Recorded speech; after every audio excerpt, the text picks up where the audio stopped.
ઠક્કર એક જ મિનિટ.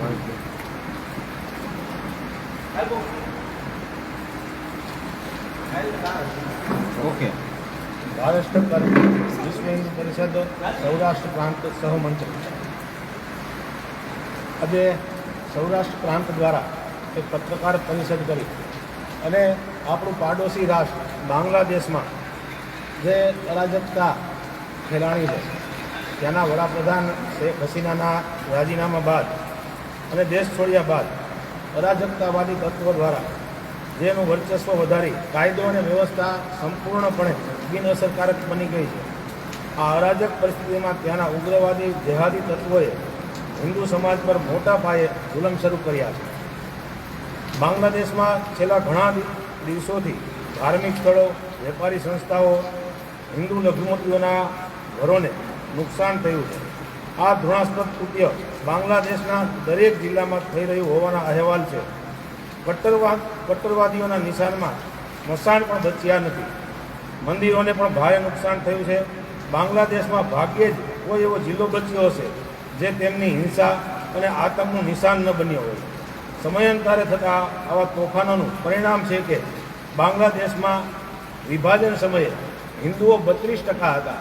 આજે એ ઘટીને 8% હિન્દુ ત્યાં બચ્યા છે. જે બચ્યા છે તેઓ પણ સતત જેહાદી માનસિકતાનો શિકાર બનતા આવ્યા છે અને ઉત્પીડિત થતા આવ્યા છે.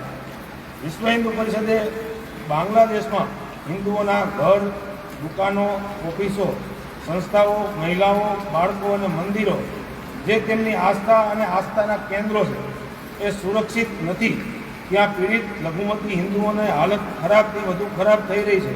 તેનો વિરોધ કરી અને હિન્દુઓની સુરક્ષા રહે અને એની સુરક્ષા સ્થાપિત થાય તેવા પ્રયત્ન કરવાનો કેન્દ્ર સરકારને અનુરોધ કર્યો છે. અને આ પરિસ્થિતિમાં આપણે મૌન ન રહી શકીએ અને એટલા માટે વિશ્વ હિન્દુ પરિષદ કેન્દ્ર સરકારને પાસે માગણી કરે છે કે આ બાંગ્લાદેશના હિન્દુઓની સુરક્ષા માટે પગલાં લે અને બાંગ્લાદેશમાં આ પરિસ્થિતિ છે તેનાથી બાંગ્લાદેશની બોર્ડર, આપણી જે ભારતની સીમા છે એની પણ સુરક્ષા ચોક્કસ કરે.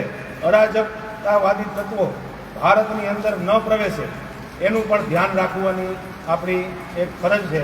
તો એના વિશ્વ હિન્દુ પરિષદ કેન્દ્ર સરકારને અનુરોધ કરે છે અને માગણી કરે છે કે બાંગ્લાદેશના હિન્દુઓની સુરક્ષા સુનિશ્ચિત થાય એવા પગલાં ભરે.